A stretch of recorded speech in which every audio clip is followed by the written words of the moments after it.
إنما المؤمنون إخوة.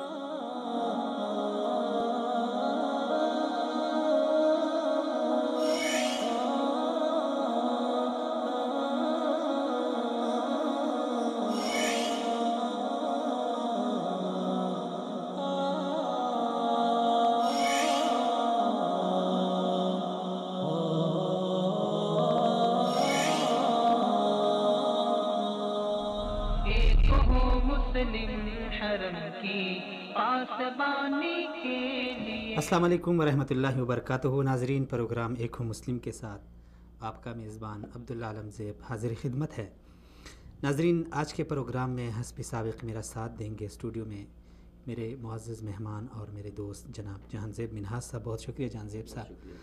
جی ناظرین، آپ کو بتاتا چلوں کہ اسی طرح ہمارا ساتھ دیں گے فون کال پہ پاکستان کے مشہور و معروف صحافی تجزیہ نگار جناب سہیل وڑائچ صاحب. آپ ناظرین کو، جہان زیب صاحب کو اور سہیل وڑائچ صاحب کو، تمام احباب کو خوش آمدید اور بہت شکریہ آپ کا.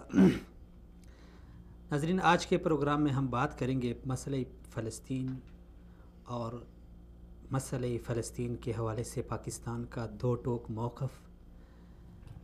UN اقوام متحدہ میں جو پاکستانی قرارداد پیش ہوئی ہے، ڈاکٹر ملیحہ لودھی نے جو پاکستان کا موقف پیش کیا، باوجود اس کے کہ امریکہ نے بڑی دھمکیاں دی تھی، لیکن پاکستان کے اس موقف پر عوامی رد عمل کیا آیا، خاص کر سوشل میڈیا پہ اس کو کتنا سراہا گیا. اسی طرح ہم بات کریں گے آج کے ہی پروگرام میں، کیونکہ آج 25 دسمبر ہیں اور قائد پاکستان محمد علی جناح کا آج یوم پیدائش ہے، تو قائد محترم کو ہم سلام عقیدت بھی پیش کریں گے. اور اسی طرح محمد علی جناح کے حوالے سے بعض ہمارے پاکستان میں بعض سیکولر اور لبرل حضرات کا یہ کہنا ہے، آج تک وہ یہ ڈنڈورا پیٹ رہے ہیں کہ قائد اعظم ایک سیکولر سٹیٹ کے خواہش مند تھے. تو کیا یہ حقیقت ہے یا نہیں؟ پاکستان کے حوالے سے ان کا تصور کیا تھا اور آج کا پاکستان کس دہانے پہ کھڑا ہے؟ اسی طرح آج کے ہی پروگرام میں ہم بات کریں گے بھارتی جاسوس جو پاکستان میں ایک سال قبل پکڑا گیا تھا، کلبھوشن یادو، جس کے اوپر فوجی مقدمہ چلا اور اس کو سزا بھی سنائی گئی، تاحال اس پہ عمل درآمد نہیں ہوا. اور آج یوم قائد پر خیر سگالی کا مظاہرہ کرتے ہوئے پاکستان نے اس جاسوس کی والدہ اور اس کی بیوی کو ملاقات کا ٹائم دیا تھا. اس حوالے سے بھی ہم بات کریں گے. تو جہان زیب صاحب، سب سے پہلے ہم بات کرتے ہیں بانی پاکستان قائد اعظم محمد علی جناح کا یوم پیدائش ہے، تو اس حوالے سے تو کافی عرصے سے ہم قائد اعظم کے حوالے سے بھی ہمیں علم ہے کہ انہوں نے پاکستان کے لیے جد و جہد کی تھی.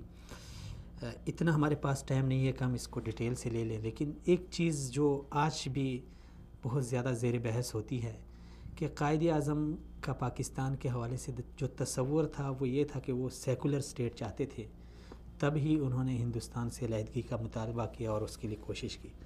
کیا آپ کا میسج ہوگا اس دن کے حوالے سے اور قائد اعظم کا علیہ رحمہ کے اس تصور کے حوالے سے اور جو لوگوں کے اعتراضات ہیں ان کے حوالے سے؟ بسم اللہ الرحمن الرحیم. سب سے پہلے بہت شکریہ عبداللہ، آپ نے سلامت اپنے اسٹوڈیو میں دعوت دی اور موقع دیا کہ اتنے اہم موضوع پہ میں بات کر سکوں. قائد اعظم کے حوالے سے میں یہ کہنا چاہوں گا کہ یوں دی ہمیں آزادی کہ تیرا احسان ہے احسان، اے قائد اعظم تیرا احسان ہے احسان. قائد اعظم محمد علی جناح کی محنت، ان کی لگن اور ان کا جو ایک ویژن تھا، اس کے بغیر مسلمانان پاکستان کو جو آج آزادی ملی ہوئی ہے، جو آج ہم آزاد ہیں، ہماری مسجدوں میں جو اذانیں گونجتی ہیں جس پہ میاں صاحب نے آ کے پابندی لگائی ہوئی ہے ویسے آج کل، وہ قائد اعظم کی مرہون منت ہے. ادروائز آج ہم بھی گائے کو ذبح کرنے میں ہمارے اوپر بھی مار کھاتے. آج ہماری بہنیں بھی ہندوؤں سے نکاح کر رہی ہوتی، آج ہماری بیٹیاں وہاں ان کی عقد میں جا رہی ہوتی. یہ جو آزادی ہمیں ملی ہے، یہ قائد اعظم کا ایک بہت بڑا احسان ہے، اور مسلمانان پاکستان پہ، مسلمانان بر صغیر پہ، اور ہم نابالغ، نہ سمجھ اور بے وفا لوگ تھے کہ ہم پاکستان کے ایک حصے کو سنبھال نہ سکے، اور ہم سے پاکستان فقط 30 سال بعد دو لخت ہو گیا. ہمارا ایک حصہ الگ ہو گیا ہم سے، ہمارے وجود کے دو ٹکڑے ہو گئے، اور آج بھی وہ صہیونی طاقتیں، وہ پاکستان دشمن طاقتیں مزید ٹکڑے کرنا چاہ رہی ہیں پاکستان کو. اور اس وقت پاکستان اپنے تاریخ کی ہم بار بار یہ فکرہ ہم نے بہت دفعہ سن لیا، لیکن آج عملی طور پہ میں آپ کو بتا رہا ہوں کہ پاکستان اپنی تاریخ کے بدترین اور نازک ترین دور سے گزرا ہے. جہاں ہمیں بہت سارے مسائل کا سامنا ہے، وہاں ہمیں قحط الرجال کا بھی سامنا ہے. قحط الرجال کے سامنا اس طرح ہے کہ قائد اعظم، ہماری آج کی لیڈرشپ میں قائد بہت زیادہ ہیں لیکن ان میں قائد اعظم کوئی نہیں ہے، قائد اعظم کی کمی ہے. تو اس حوالے سے قائد اعظم کے جو پاکستان ہے اس پہ تو ہم کیا بات کریں. قائد اعظم کے پاکستان کو ہم نے چھوڑا ہی کب ہے؟ قائد اعظم کے پاکستان کو، قائد اعظم کے افکار کو ہم نے اپنایا ہی کب ہے کہ اگر ہم پاکستان قائد اعظم کے پاکستان پہ بات کریں؟ آج آپ اس بات سے اندازہ لگا رہے ہیں ہماری ناسمجھی، ہماری قائد اعظم سے محبت کا، کہ صدر پاکستان، سابق صدر پاکستان وہ کہہ رہا ہے کہ آج پاکستان کی قائد بانی پاکستان کی آج برسی ہے. وہ مزار پہ جا کے کہتا ہے کہ آج برسی ہے، اسے یہ نہیں پتا تھا کہ آج ولادت ہے کہ سالگرہ ہے یا برسی ہے. اور پھر وہ قائد اعظم علیہ السلام کہہ رہا ہے. اور وہ یہ دیکھیں، یہ جو چیزیں ہیں، یہ میں سمجھتا ہوں کہ جو ہمارے لیڈران جو ایسی حرکتیں کرتے ہیں یہ بڑے شاطر ہیں. یہ اپنے کاروبار بڑے احسن طریقے سے چلا رہے ہیں، یہ اپنے کام بڑے احسن طریقے سے کر رہے ہیں. یہ جو ایسی غلطیاں کرتے ہیں، یہ کوئی ایسی کسی غلط فہمی کا پیش خیمہ نہیں ہوتی، یہ دنیا کو بتانے کے لیے کرتے ہیں. اور پھر دیکھیں آج کے دن کی مناسبت سے ہمارا جو پیمرا ہے وہ چھوٹے چھوٹے معاملات پہ نوٹس لیتا ہے، لیکن کیا وجہ ہے کہ قائد اعظم محمد علی جناح بانی پاکستان کسی بھی سرکاری دفتر میں چلے جائیں وہاں تصویر قائد اعظم کی لگی ہوئی ہے. جیب سے نوٹ نکالیں اس پہ تصویر قائد اعظم کی لگی ہوئی ہے.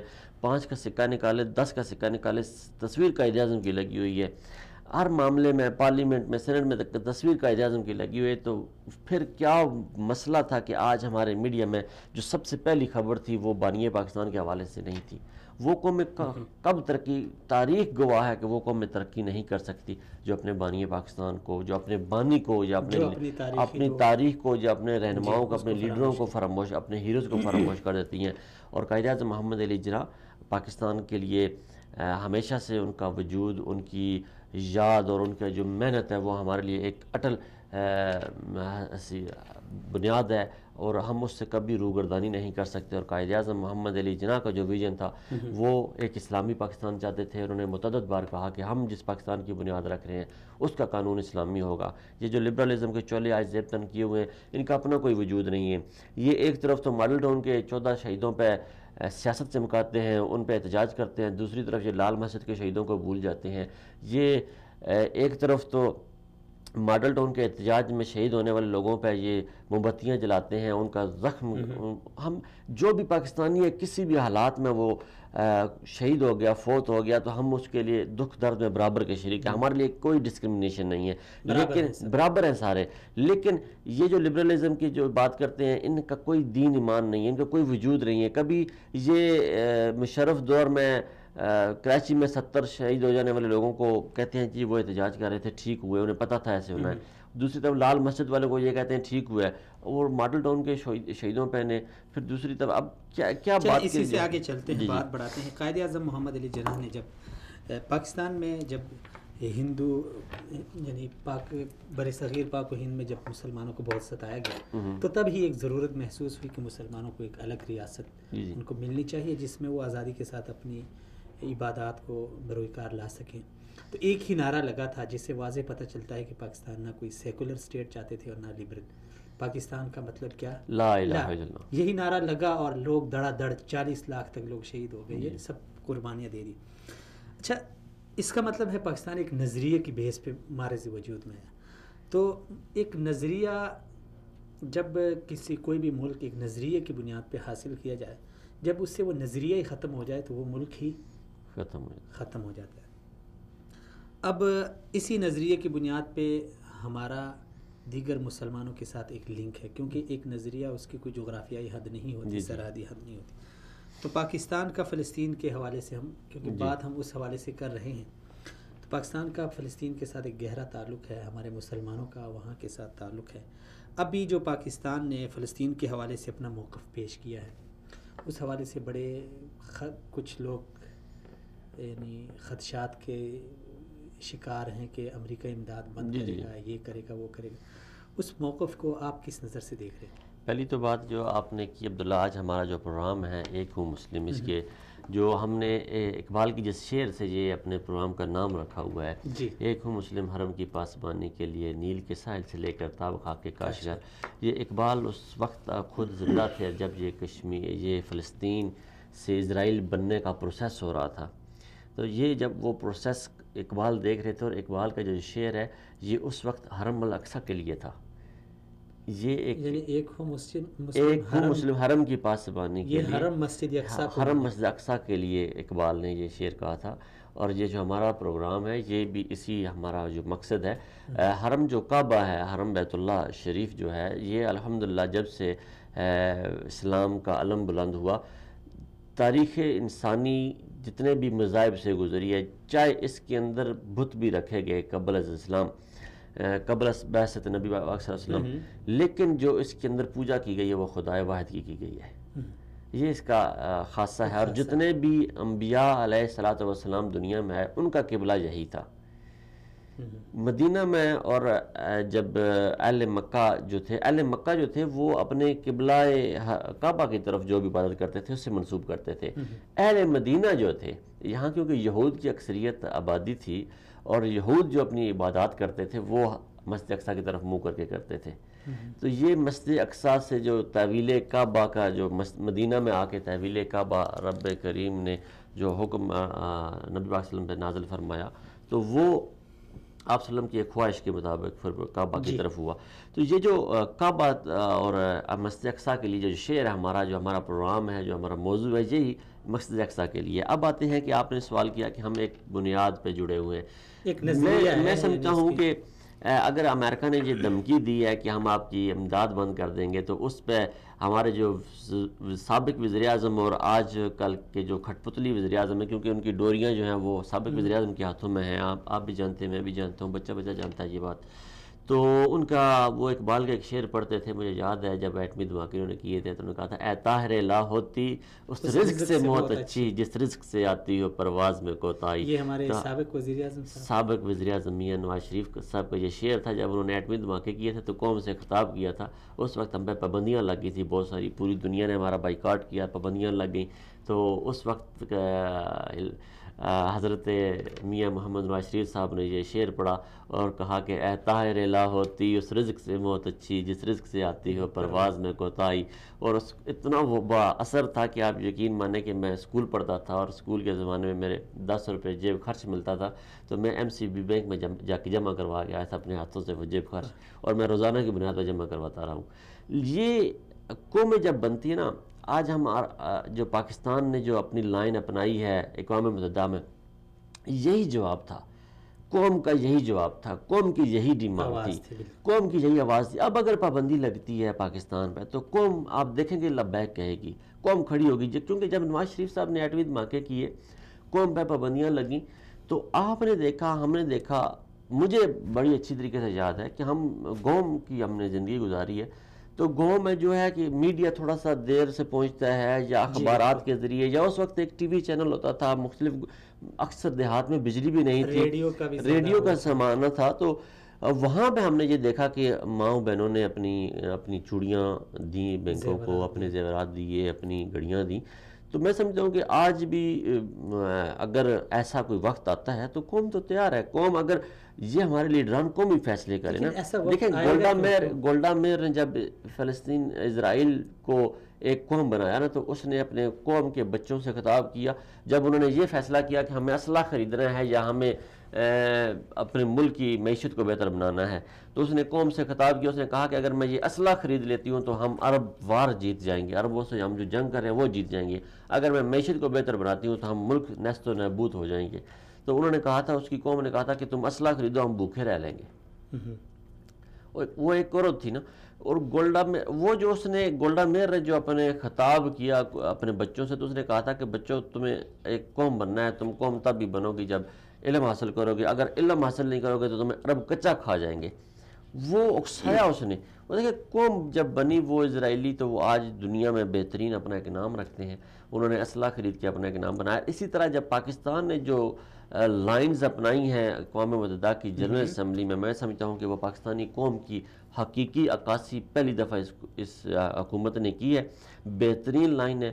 ڈاکٹر ملیحہ لودھی پاکستان کا مقدمہ بڑے احسن طریقے سے پہلے بھی جنرل اسمبلی کے فلور پہ لڑ رہی ہیں اور ہم انہیں داد دیتے ہیں, ہم انہیں سلام پیش کرتے ہیں. یعنی جو ابھی ہمارے خدشات ہیں یہ بیکار کے ہیں کہ پابندی لگے گی, کیونکہ پابندی لگے گی. لگ بھی جائے تو کیا, میں نے جیسے پہلے کہا کہ پاکستان اپنی تاریخ کے نازک ترین مراحل سے گزر رہا ہے. جو سٹیٹمنٹس مسلسل آ رہی ہیں ٹرمپ کی طرف سے, جو مسلسل ٹرمپ کی طرف سے دھمکیاں آ رہی ہیں, اس میں مجھے یہ خدشہ پیدا ہوتا ہے کہ کہیں خدا نخواستہ کوئی ایسے حالات بن جائیں کہ یہ جو ایک ہمارے پاس.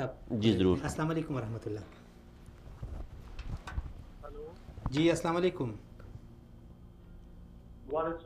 سہیل وڑائی صاحب بہت شکریہ سر, آپ نے شرکت کی. سر آپ کے پاس ٹائم بہت مختصر ہے, ایک دو چیزیں جاننا چاہتے ہیں سر. ایک تو یو این میں جو ابھی پاکستان نے اپنا موقف پیش کیا ہے فلسطین کے حوالے سے, سر اس کے حوالے سے آپ کا تجزیہ جاننا چاہتے ہیں, آپ اس کو کس نظر سے دیکھتے ہیں؟ اور پاکستان جی پاکستان نے ہمیشہ سے فلسطین کے بارے میں جی سر قدس کے بارے میں کی بات ہوگی کہ قائد اعظم محمد علی جناح صاحب نے جب پاکستان کی خارجہ پالیسی کے پہلے چند قوانین اور اصول طے کیے تو ان میں فلسطین کے مسئلے کی حمایت ان میں شامل تھی, اور اس وقت سے لے کے آج تک پاکستان نے ہمیشہ مسئلہ فلسطین کی اور بعد میں جب یہ القدس والا معاملہ ہوا اس کی ہمیشہ سپورٹ کی ہے اور سب سے آگے رہا ہے. اور پاکستان کی خارجہ پالیسی میں ہمیشہ مسلم ممالک کی حمایت, ان کی آزادی, ان کی خود مختاری اور ان کا تحفظ شامل رہا ہے. تو میں سمجھتا ہوں کہ پاکستان کی حکومت اور پاکستان کی ریاست نے جو فلسطین کے لیے جو امداد اور جس طرح سے ان کا کیس لڑا ہے وہ بالکل پاکستان کے عوام کی عین ترجمانی ہے. جی سر, تو بعض لوگوں کو خدشات ہے کہ امریکہ اپنی امداد بند کرے گا, لیکن اسی سے پھر سوال بھی اٹھتا ہے کہ کیا پاکستان جو اتنی دیر دہشت گردی کی جنگ لڑ رہا تھا, کیا یہ امریکہ کی امداد کے بل بوتے لڑ رہا تھا؟ تو دیکھیں, امداد لینا یا نہ لینا یہ ایک الگ کار ہے. اصل بات ہے کہ اپنے اصولوں پر کمپرومائز کبھی بھی نہیں کیا جاتا, نہیں تو پھر ریاستیں سروائیو نہیں کر سکتی. ہماری جو خارجہ پالیسی کا بنیاد ہے وہ اسلامی ممالک کے ساتھ ہمارا ایک تعلق کے خاطر ہے, اور چاہے وہ سعودی عرب کا معاملہ ہو, چاہے کویت کا معاملہ ہو, چاہے عراق کا معاملہ ہو, کوئی بھی معاملہ ہو, پاکستان نے کبھی بھی اس معاملے میں کوئی کوتاہی نہیں کی. پورے پاکستان کے 70 سالہ کیریئر میں ایک بھی ایسا موقع نہیں ہے کہ ہم نے اسلامی ممالک کے کاز کے لیے آواز بلند نہ کی ہے. تو اس میں امداد بند کرنا یا کسی کا یہ دھمکی دینا وہ میٹر نہیں کرتا, کیونکہ یہ ایک اصول کی بات ہے. تو ابھی پیش منظر کیا ہوگا سر اس سارے سینیریو کا؟ پاکستانی موقف, امریکی دھمکی اور مسئلہ فلسطین, تو آپ کیا سمجھتے ہیں پیش منظر اس کا کیا ہوگا؟ دیکھیں, ایک تو پوری دنیا نے, چاہے اس کے مسلمان ملک ہوں چاہے غیر مسلم ملک ہوں, پوری دنیا کی واضح اکثریت نے امریکہ کے اس فیصلے کی جو ہے مخالفت کی ہے, اور یوں سمجھیں کہ پوری دنیا میں اس فیصلے کی مخالفت کی ہے. عوام کی عظیم اکثریت کی یہ جو ترجمان تھی, اور اس میں ٹھیک ہے امریکہ بہت طاقتور ہے, سپر پاور ہے, اس کے پاس اتنی طاقت ہے کہ وہ اپنے فیصلے منوا سکے, لیکن یاد رکھیں کہ جو صرف بروٹل فورس ہے نا, اس کے ساتھ ایک اخلاقی طاقت نہ ہو تو آپ الٹیمیٹلی شکست کھا جاتے ہیں. یہ پہلا موقع ہے پوری تاریخ میں کہ امریکہ کی بروٹل پاور اور اس کی جو اخلاقیات ہے اس کے درمیان ٹوٹل علیحدگی ہو چکی ہے, اور لوگوں کو یہ لگ رہا ہے کہ ٹرمپ صاحب وہ اخلاقیات سے مکمل آ رہی ہیں, ان کو رائے عامہ کے دباؤ سے فرق نہیں پڑتا, پوری دنیا کے رائے سے فرق نہیں پڑتا, اور وہ جس بات پہ اڑے ہوئے ہیں اس پہ اڑے ہوئے ہیں. تو میرا خیال ہے کہ اس طرح امریکہ کا آئسولیٹ ہونا, اور اس سلسلے میں بہت سارے ایسے ملک جو امریکہ کے دوست ہیں اور جو امریکہ سے اچھے تعلقات چاہتے ہیں, وہ بھی انہوں نے بھی اس کے خلاف ووٹ دیا ہے, جس سے یہ صاف پتہ چلتا ہے کہ امریکہ کی یہ پالیسی غلط ہے۔ تو ابھی اس سے ہم کیا سمجھیں، امریکہ کا مستقبل کیا ہوگا جب اس سے سارے دوست اپنے پرائے آواز نہیں آ رہی جی۔ جی میں نے کہا سر، اگر اب صورتحال یہ ہے امریکہ سے اپنے پرائے جب اس طرح اس کو چھوڑ کے جائیں گے تو آپ کیا سمجھتے ہیں اس کا مستقبل کیا ہے؟ کیا ہے جی، کیا پوچھ رہے ہیں؟ یہ ابھی امریکہ کا مستقبل کیا ہوگا سر، جب اپنے بھی اس کی مخالفت کر رہے ہیں، دوسرے بھی کر رہے ہیں؟ فوری طور پر تو امریکہ کو بھی کوئی خطرہ نہیں ہے، اور وہاں پہ ہر 5 سال بعد 4 سال بعد حکومت بدل جاتی ہے، پالیسیاں بھی بدل جاتی ہیں۔ اوباما ریکنسیلیشن کے قائل تھے، ان کا یہ جو ٹرمپ صاحب ہے جو آئے گا وہ شاید ریکنسیلیشن کا حامی ہو۔ تو اس لیے جمہوری ممالک میں یہ معاملہ پالیسیاں بدلتی رہتی ہیں۔ اس وقت وہ رائے عامہ کے خلاف جا رہے ہیں، تو سب کا اگلے الیکشن ہی اس بات پر ہو اور قدس کے معاملے پر اسرائیل پہ سپورٹ، اور پہلی دفعہ جو اسرائیلی لابی ہے اس کو شکست ہو جائے۔ میں تو یہ دیکھ رہا ہوں کہ اگلا الیکشن اسی ایشو پر ہوگا، اور پہلی دفعہ یہودی لابی کو شاید شکست نہ ہو جائے، کیونکہ پوری دنیا اس معاملے پر صدر ٹرمپ کی اس پالیسی کے خلاف ہے۔ چلیں سر، بہت شکریہ سر۔ آخری ایک سوال اگر آپ نوازش فرمائیں۔ جی سر۔ یہ سر جو ابھی قرارداد پیش ہوئی ہے اس کا آپ کیا سمجھتے ہیں، قانونی طور پر اس کی کیا ویلیو رہے گی؟ کیا امریکہ اپنے فیصلے سے باز آ جائے گا؟ میرا بھی خیال کہ اس کی کوئی یہ ایک بات ہے اخلاقی جنگ، تو اخلاقی طور پر تو امریکہ جو ہے وہ آئسولیٹ ہوگا، لیکن اس کی کوئی ایسی ویلیو نہیں ہوتی کہ اس سے کوئی امریکہ باؤنڈ ہو جائے یا باقی ملک باؤنڈ ہو جائے۔ لیکن یہ تھوڑی شکست ہے کہ امریکہ کا جس کے میں ساری دنیا ووٹنگ کرتی ہے، تو اس کے ساتھ 1 یا 2 سال ٹوٹل 8 ملک ہوں، تو اس کے ساتھ یروشلم جو ہے وہ اپنا دارالخلافہ القدس جانے کے اوپر تیار ہوں، تو یہ تھوڑی اس کی شکست ہے۔ چلیں جی، بہت شکریہ سہیل صاحب، نواز صاحب کی۔ جی، قائد اعظم نے جو پہلی خارجہ پالیسی بنائی تھی اس میں فلسطین کا مسئلہ انہوں نے بڑے زور و شور کے ساتھ، یہ میرے ذہن میں تھا، ابھی سہیل صاحب نے دوبارہ یاد دہانی کرائی۔ دیکھیں پاکستان کے سہیل صاحب نے ایک اور بات کی کہ پاکستان نے ہمیشہ اپنا غیر متزلزل جو تھا موقف اسلامی ممالک کے بارے میں رکھا، چاہے عراق کی پالیسی ہو، کویت وار ہو، چاہے وہ ایران کے بارے میں، سعودی عربیہ کے بارے میں، کسی معاملے میں بھی پاکستان کبھی پیچھے نہیں ہٹا۔ لیکن انفارچونیٹلی یہ جتنے بھی ممالک ہیں انہوں نے پاکستان کو کبھی مقدم نہیں جانا، پاکستان کی کبھی اس طرح حمایت نہیں کی جس طرح پاکستان کو حمایت چاہیے تھی۔ پاکستان ایک بہت بڑی دہشت گردی کی جنگ لڑا، تنہا لڑا، اور پاکستان ان مجاہدین کے خلاف لڑا جو ہمارے دوستوں نے پیدا کیے تھے ہمارے لیے۔ اس میں امریکہ پیش تھا، باقی ہمارے عرب ممالک پیش تھے اس میں۔ لیکن جب وہ پاکستان کے لیے ناسور بنے تو وہ ان کو پاکستان میں اکیلا چھوڑ کے سارے بھاگ گئے۔ پاکستان نے اپنے 50,000 فوجی شہید کروا دیے۔ پاکستان آئے روز اپنے کیپٹن، اور دیکھیں ہر مہینے میں ایک ہمارا فوجی افسر شہید ہو رہا ہے، ہر دوسرے تیسرے دن ہمارے فوجی جوان شہید ہو رہے ہیں۔ یہ سارے ان دوست احباب کی وجہ سے شہید ہو رہے ہیں۔ لیکن اب مسئلہ یہ ہے کہ پاکستان کو اپنی ایک خارجہ پالیسی، جو پاکستان نے پہلے دن سے پاکستان اپنی خارجہ پالیسی پہ قائم ہے، لیکن کیا پاکستان اپنی خارجہ پالیسی دنیا کو بتانے میں بھی کامیاب ہوا ہے کہ نہیں کہ ہماری خارجہ پالیسی کیا ہے؟ ہماری سب سے بڑی ناکامی ہماری یہ رہی ہے کہ ہم اپنی خارجہ پالیسی کسی طریقے سے دنیا کو بتانے میں ناکام رہے ہیں کہ ہماری خارجہ پالیسی ہے کیا، یا ہماری داخلہ پالیسی کیا ہے۔ ہم دنیا میں سب سے بڑے وہ افیکٹیز ہیں جنہوں نے طالبان کے خلاف، جنہوں نے جہاد کے خلاف بہت بڑی جنگ کی۔ ہم نے افغان وار میں جتنا ہم نے حصہ لیا کہ دنیا کی نہ نیٹو نے لیا، امریکہ کے ٹوٹل آپ کو پتہ ہے ٹوٹل 2400 فوجی پوری اس 12-15 سال کی جدوجہد، 17 سال کی جدوجہد میں مارے گئے۔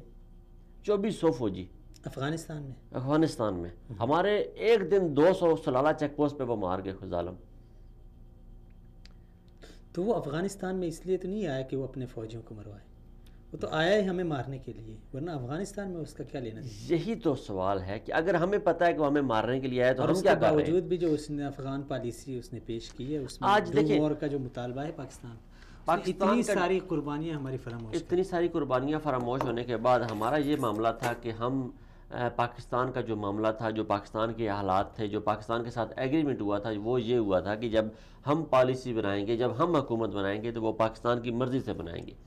آج پاکستان کی وہاں پہ جو پاکستان کے، ہم سوہیل صاحب کے ساتھ جانے سے پہلے ہم بات کر رہے تھے، جو ٹرائکا بن رہا ہے پاکستان کے خلاف، جو گھیرا تنگ کیا جا رہا ہے، جو پاکستان کو دباؤ میں لایا جا رہا ہے، وہ ایک طرف سے ایران ہے، دوسری طرف سے افغانستان اور تیسری طرف سے انڈیا ہے۔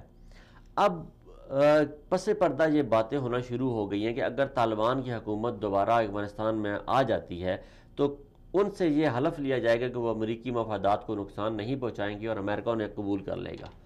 لیکن سوال یہ پیدا ہوتا ہے کہ وہ طالبان جنہوں نے کل یہ بیان تو دیا کہ اگر امریکہ جو ہے پاکستان پہ حملہ کرتا ہے تو ہم پاکستان کے ساتھ کھڑے ہوں گے، لیکن کیا حقیقت میں وہ پاکستان کے ساتھ کھڑے ہوں گے؟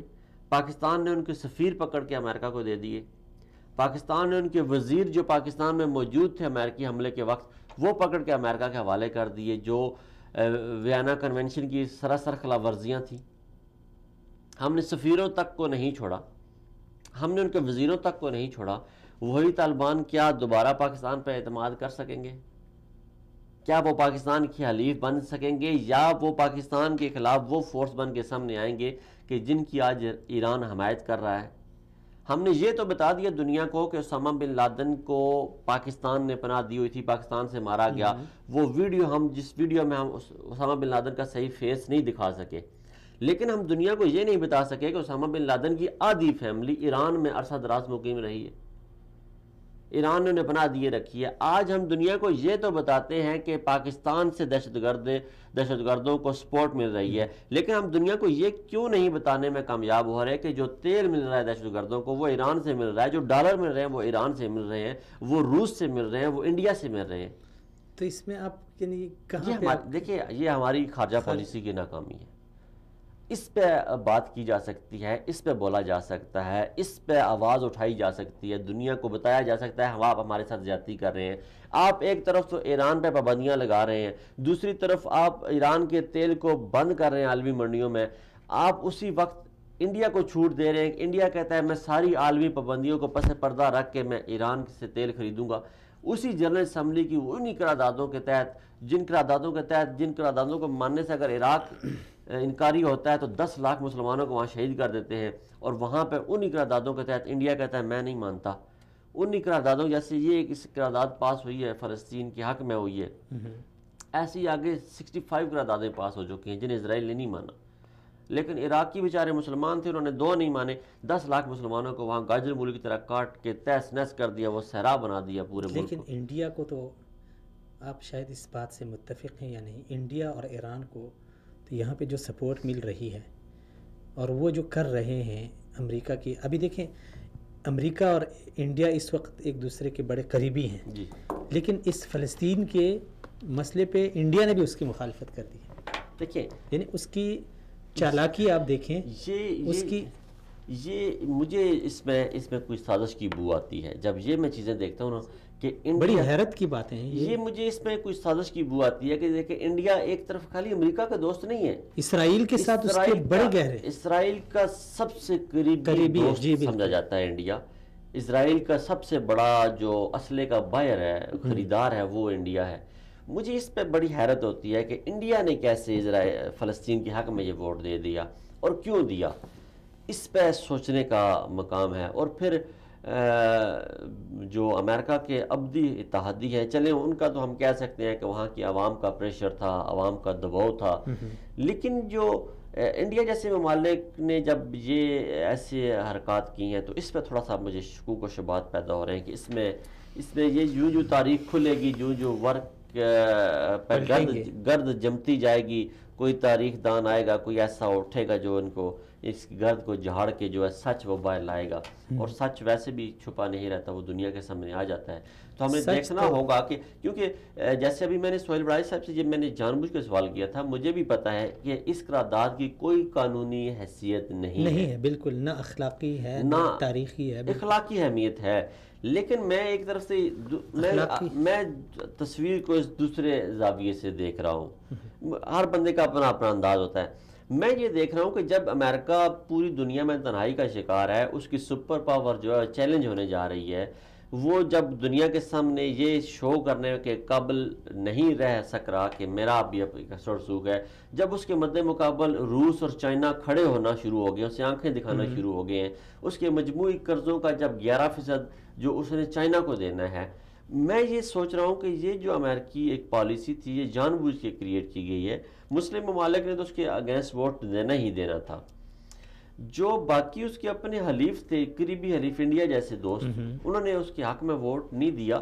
اس سے مجھے یہ شائبہ میرے ذہن میں پیدا ہو رہا ہے کہیں کہیں کسی لاشعور میں کہ یہ امریکہ یہ دنیا کو دکھانا چاہ رہا ہے کہ دنیا کی کسی بات کی میں پرواہ نہیں کرتا، I am the super power, میں ابھی تک سپر پاور ہوں، چاہے کوئی مخالفت جو کرے یا مخالفت کرے یا نہ کرے، پوری دنیا کو ایک طرف رکھ کے میں دیکھو یہ جا رہا ہوں ووٹ آپ نے ساری دنیا نے ووٹ ڈالا، یہ میں اپنا سفارت خانہ وہاں پہ کھولنے جا رہا ہوں۔ تو مجھے تو اس سے یہ شائبہ یہ لگتا ہے، مجھے یہ میری اپنی آبزرویشن ہے کہ امریکہ کی یہ چال تھی کہ اس نے اپنے حلیفوں کو بھی کہا تھا کہ آپ نے مخالفت میں ووٹ دینا ہے۔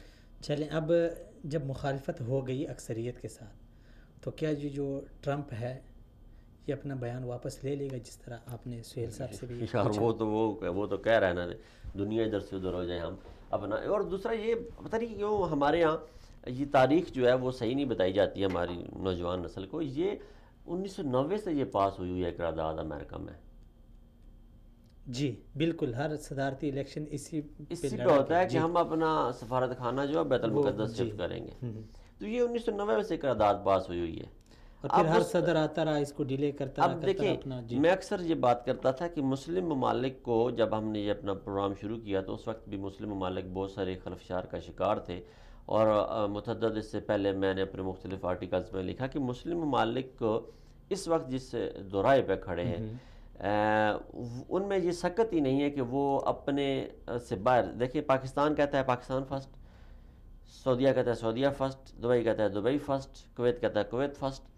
ہمارے محمود خانہ چکزئی پاکستان میں کھڑے ہو گئے کہتا ہے یہ 2 ملکوں کا معاملہ ہے، یہ ان کے پپٹ ہیں بھیجے ہوئے۔ اور پھر جب یہ ایسے معاملات ہوتے ہیں تو اس میں ہم یہ نہیں کہہ سکتے کہ ہر ملک اپنی خلفشار کا اندرونی خلفشار کا شکار ہے۔ وہ کبھی بھی آگے بڑھ کے کوئی بھی مسلم ملک، مجھے آپ یہ بتائیں کون سا مسلم ملک ایسا ہوگا جو آگے بڑھ کے کہے گا کہ میں اسرائیل کے حق کے لیے کھڑا ہوتا ہوں۔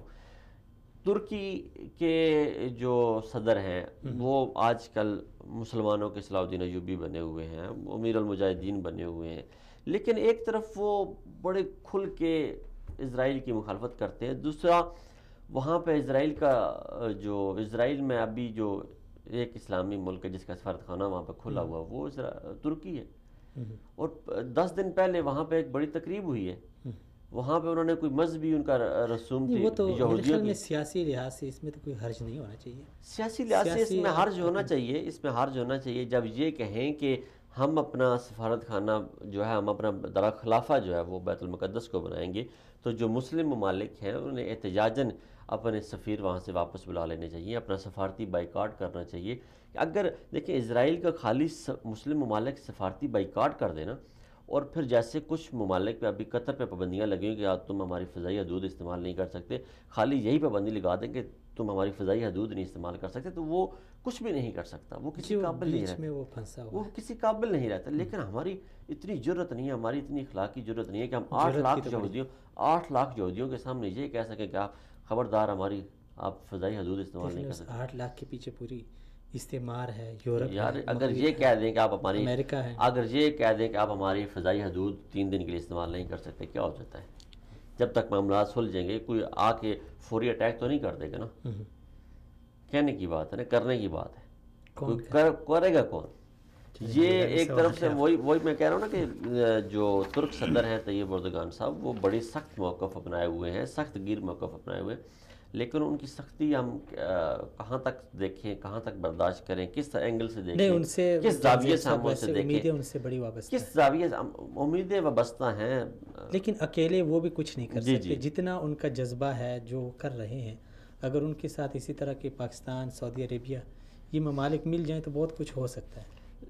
اللہ کرے مل جائے، اللہ کرے اتحاد کی کوئی فضا قائم ہو جائے۔ ایک بریک لے لیتے ہیں، اس کے بعد پھر جی ضرور انشاءاللہ۔ جی ناظرین، ہم یہاں پہ لیتے ہیں ایک چھوٹی سی بریک کے بعد دوبارہ سے آتے ہیں اور بات کو آگے بڑھاتے ہیں۔ اسی ٹاپک پہ ہم بات کریں گے، اور اسی طرح ایک اور ٹاپک ہے جس پہ آج ہم بات کریں گے، وہ بہت اہم ہے کہ پاکستان میں جو بھارتی جاسوس پکڑا گیا اور پاکستان نے خیر سگالی کا مظاہرہ کرتے ہوئے اس کی والدہ اور اس کی زوجہ کو پاکستان آنے کی اجازت دی، ملاقات کی اجازت دی، اور میڈیا کا جو اس حوالے سے ایک رویہ تھا، یہ بہت سارے سوالات ہیں جنہیں ہم ڈسکس کریں گے۔ ہمارے ساتھ رہیں۔ انما المؤمنون اخوة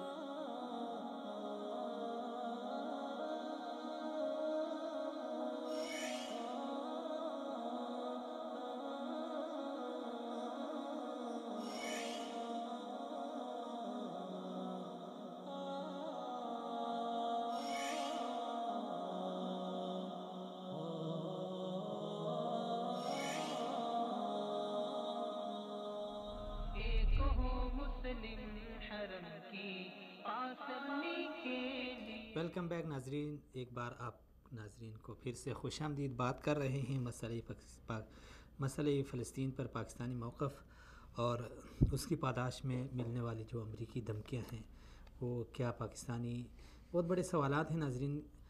خاص کر سوشل میڈیا پہ لوگوں کے یہ سوالات بڑے گردش کر رہے ہیں کہ کیا پاکستانی معیشت، اس کا انحصار امریکی امداد پر تھا، جو ابھی اس قدر خدشات کا اظہار کیا جا رہا ہے۔ دوسرا اہم سوال کہ جو پاکستان نے دہشت گردی کی جنگ میں اتنی ڈھیر ساری قربانیاں دی، 70,000 سے زائد جانیں ہم نے قربان کی ہیں، ہمارے بڑے نقصانات ہوئے ہیں، تو کیا یہ سب کچھ ہم نے امریکہ کی رضامندی کے لیے کیا یا اس کی امداد کے بلبوتے سب کچھ کیا؟ تو ابھی اگر امریکہ اس طرح دھمکیاں دے گا تو کیا پاکستان میں عوام بھوکے مر جائیں گے؟ یقیناً ان سب کو پاکستانی عوام نے مسترد کیا ہے، اور جو ڈاکٹر ملیحہ لودھی نے جو موقف پاکستان کا پیش کیا ہے اس کو بڑا سراہا گیا ہے۔ خاص کر سوشل میڈیا پہ لوگوں نے انہیں پاکستانی اس موقف کو خراج تحسین پیش کیا ہے۔ تو اس سے اندازہ کیا جا سکتا ہے کہ پاکستانی عوام، خصوصاً ان کے دل، اہل فلسطین، اہل کشمیر، شام، عراق، یمن، جتنے بھی افغانستان، جتنے بھی مظلوم مسلمان ہیں، ان کے لیے دھڑک رہے ہیں۔ اور دوسری جو اہم چیز ہے وہ یہ ہے کہ جہاں کہیں پہ بھی مظلوم مسلمان ہیں، پاکستانی عوام کی بھرپور ہمدردیاں ان کے ساتھ ہیں، اور ان کے حوالے سے حکومت جو بھی فیصلہ کرے ان کے حق میں عوام حکومت کے شانہ بشانہ کھڑی ہوگی۔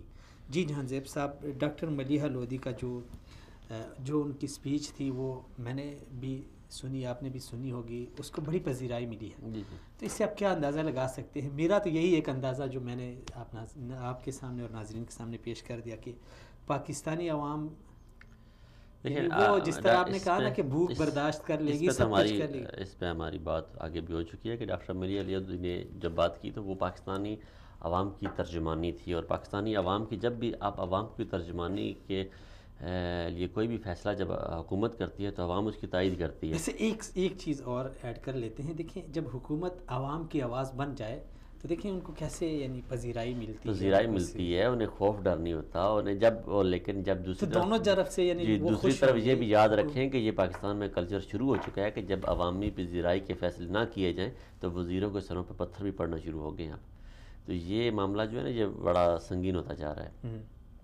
آج کے حوالے سے حکومت کے حوالے سے ہم کہیں ان کی سیاسی مجبوری ہے، سفارتی ہے یا دوسری تیسری ہے، لیکن عوام کے حوالے سے تو ہم شک بھی نہیں کر سکتے کہ جی عوام دیکھیے، عوام میں اور آپ عوام ہے نا، ہمارے جو تاثرات ہیں وہی عوام کے تاثرات ہیں۔ یہ ہو سکتا ہے کہ میری اور آپ کی سوچ میں فرق ہو سکتا ہے، میرا انداز بیان مختلف ہو سکتا ہے، آپ کا انداز بیان مختلف ہو سکتا ہے، لیکن یہ نہیں ہو سکتا کہ ہماری سوچ پاکستان کے مخالف ہو، یہ قطعاً نہیں ہو سکتا۔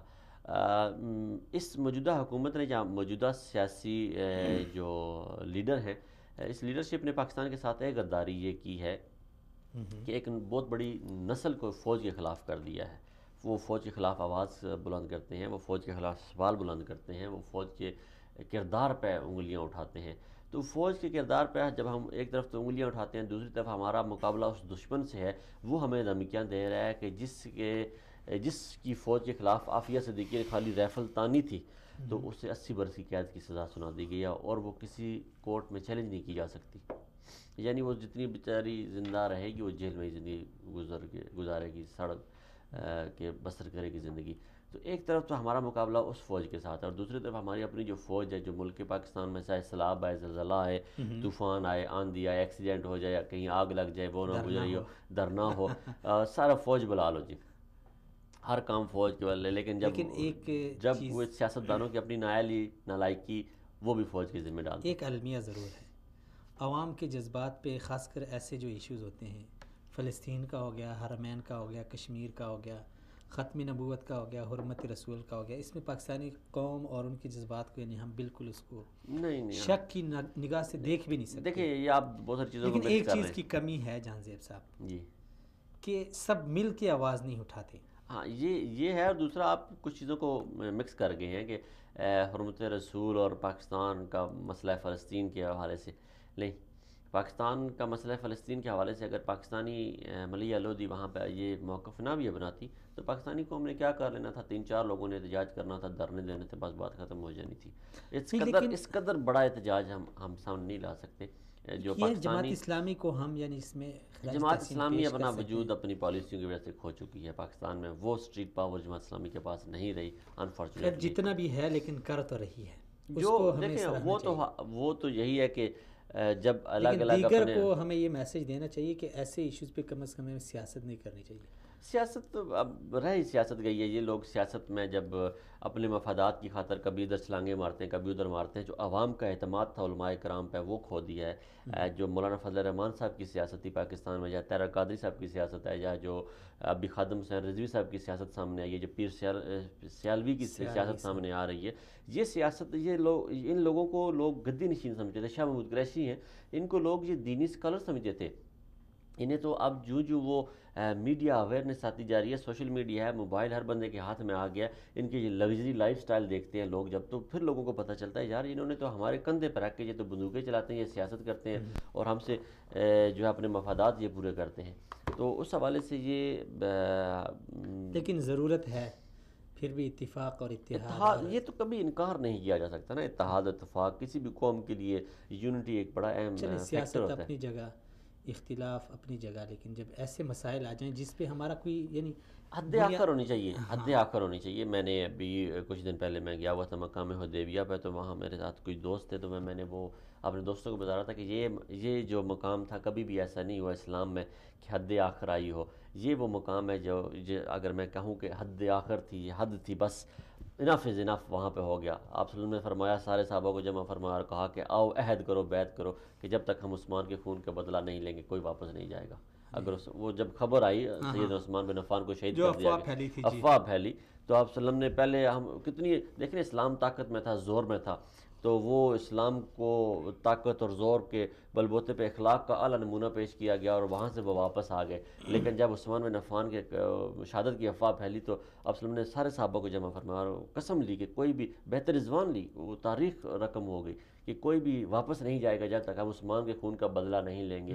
تو ظالموں، آج کے جو دور کے لوگ ہیں، جو آج کے مسلمان ہیں، میں اور آپ بھی ہیں اس میں شامل، کہ آج ہم توہین رسالت پہ اکٹھے نہیں ہو سکتے یار، ہم اپنے اختلافات بلا کے قبلہ اول پہ اکٹھے نہیں ہو سکتے، ہم ان معاملات پہ اکٹھے نہیں ہو سکتے، تو ہماری زندگیوں کا کیا مقصد، ہمارے عقیدے کا کیا مقصد، ہمارے دین کا کیا مقصد۔ آخر میں میسج بہت اچھا ملا، لیکن آخر میں ٹائم ہمارے پاس بہت کم ہے، اور ایک چیز جو ہم نے ڈسکس کرنی تھی وہ رہ گئی ہے۔ میں وہی سوچ رہا تھا کہ آپ اس طرف نہیں آ رہے۔ نہیں بس آ گئے ہیں نا، بس آپ میرے خیال میں آپ اس کے حوالے سے جو چنے کلبھوشن یادو وہ مجرم تھا، اس کے جرم کے حوالے سے تو سب واقف ہیں، پھر اس نے اعتراف بھی کر لیا، اس کے اوپر مقدمہ بھی یار ہمارے پاس بڑا مختصر وقت رہ گیا، کلبھوشن یادو کے معاملے کو ہم اگلی دفعہ ڈسکس کر لیں گے، لیکن اب میری ان تمام اداروں سے درخواست ہے کہ جنہوں نے کلبھوشن یادو کے اہلیہ کو اور ماں کو ملنا انسانی ہمدردی کے تحت ملنے دیا، میں ہاتھ جوڑ کر ان سے درخواست کرتا ہوں کہ جو پاکستان کی ایجنسیوں نے پاکستان کے اندر لوگ اٹھائے ہوئے ہیں نا، جو لاپتہ ہیں، ان کے لیے بھی آپ ان کی ماں بہنوں کو بھی ملنے دیں۔ جس انسانی ہمدردی کے تحت آپ نے کلبھوشن کو ملنے دے دیا نا، آپ ان کی ہمارے ماں جو بہن ڈاکٹر عافیہ ہیں ان کی ماں بہنوں کے ان کی ماں والدہ بھی بہنوں اور تڑپ رہی بیٹیوں کو بھی جو نا خدا را انسانی ہمدردی صحیح کوئی ترس کھا لے ان پہ. اگر آپ ایک یہودی عیسائی اور اس پہ ترس ہندو کھا پہ گئے ہندو پہ جس نے لاکھوں مسلمانوں کو پاکستان میں شہید کیا.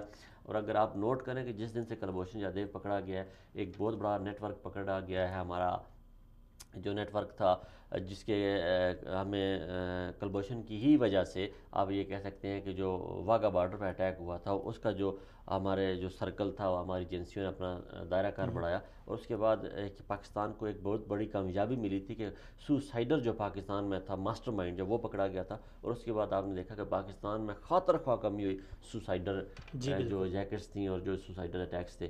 تو وہ لاکھوں لوگوں کو لاکھوں پاکستانیوں کو شہید کرنے والا اپاج کرنے والا معذور کرنے والا دوسروں کے ساتھ ہمدردی کرنے سے اب خدا را اپنوں پہ بھی ہمدردی کرے. یہ بڑا عرصہ پارلیمنٹ کے سامنے بیٹھے رہے ہیں یہ بلوچستان سے چل کے یہاں تک آئے ہیں. جو کچھ بھی انہوں نے کیا تھا کلبھوشن سے بڑے یہ غدار نہیں تھے یہ کلبھوشن سے بڑے مجرم نہیں تھے یہ کلبھوشن سے بڑے ملک کے دشمن نہیں تھے کلبھوشن سے زیادہ انہوں نے لوگ نہیں مارے تھے. ان کی ماں بہنوں کو قائد کی سرزمین کے لوگ ہیں قائد کی سرزمین کے لوگ ہیں. پاکستان لا الہ الا اللہ محمد رسول اللہ پاکستان کا مطلب کیا لا الہ الا اللہ کہنے والے لوگ ہیں. پاکستان کا پرچم سینے میں سے جانے والے لوگ ہیں. پاکستانی فوج سے پیار کرنے والے لوگ ہیں. ان کے بچوں کے پاس پاکستانی پاسپورٹ ہے ان کے بچوں کے پاس پاکستانی شناختی کارڈ ہے. ان کے بچوں کو بھی اپنے والدین سے ملنے دیں. جی جان زیب صاحب بہت شکریہ سلامت رہیں. ناظرین آپ کا بھی شکریہ اور سہیل وڑائی صاحب کا بھی بہت شکریہ. ان کے پاس ٹائم اگرچہ مختصر تھا لیکن انہوں نے ٹائم دیا شرکت کی ان کی بڑی نوازش. ناظرین پاکستانی عوام کی یعنی ان کے جذبات خصوصاً جو آج ہم نے ٹاپک ڈسکس کیا مسئلہ فلسطین کے حوالے سے اس میں کوئی دو رائے نہیں ہے. اور مجھے تو اندازہ پہلے سے تھا لیکن جب سے ڈاکٹر ملیحہ لودھی نے پاکستان کا موقف پیش کیا اور کس طرح سے یعنی پاکستانی عوام نے اس کو سراہا اور اس کو خراج تحسین پیش کیا اس کو داد دی اور اس موقف کی جتنی تائید کی اس سے پتہ چلتا ہے کہ ہمارے سیاستدان اگر پاکستان کی آواز یعنی عوامی آواز بن جائیں کسی بھی فورم پر تو یقین جانیے کہ نہ ہمیں امریکی امداد کی ضرورت ہے نہ کسی کی امداد کی ضرورت ہے. ہم کچھ کریں لیکن اپنے مسلمانوں کے لیے ہم کھڑے ہو سکتے ہیں. بھوکے بھلے مر جائیں ہمیں امریکہ ایک پیسہ نہ دے پھر بھی ہمارا پاکستان اللہ تعالیٰ نے اس کو اتنا نوازا ہے.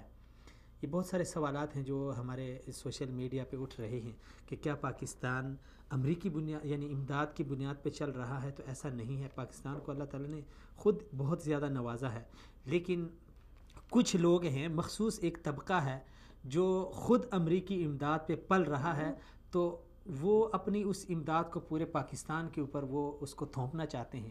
تبھی وہ قرضے لیتے ہیں اپنے لیے لیکن ان قرضوں کو لے کے پوری قوم کے اوپر وہ تھوپ دیتے ہیں. تو ایسا نہیں ہے. پاکستان کے پاس اپنے وسائل بہت ہیں.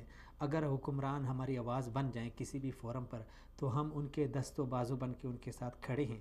اسی طرح دوسرا جو ہم نے ایک اہم بات وہ یہ تھی کہ قائد اعظم کے حوالے سے جو ان کا تصور تھا وہ یقیناً اس پہ بات بہت تفصیل سے کی جانی چاہیے تھی لیکن ٹائم بہت قلیل تھا. اور تیسری جو اہم چیز تھی کہ آج جو انسانی ہمدردی کا مظاہرہ کیا گیا ہے یہ ٹھیک ہے. ہم اس انسانی مظاہرے یعنی انسانی ہمدردی کا جو مظاہرہ کیا گیا ہے اس کو سراہتے ہیں لیکن اپنے ملک میں بھی ایسے بہت سارے لوگ ہیں بہت ساری مائیں ہیں بہت سارے بیٹے ہیں بہت ساری بیٹیاں ہیں جو اسی ہمدردی کے منتظر ہیں. تو خدا را ہماری حکومت سے ہمارے اداروں سے جتنے بھی ہمارے قانون نافذ کرنے والے ادارے ہیں ان سے ہماری گزارش ہے کہ اپنے پاکستانیوں کے ساتھ بھی کچھ ہمدردیاں کریں. بہت شکریہ آپ ناظرین کا. اجازت دیجیے اگلے پروگرام میں پھر سے ملاقات ہوگی. تب تک کے لیے اللہ حافظ.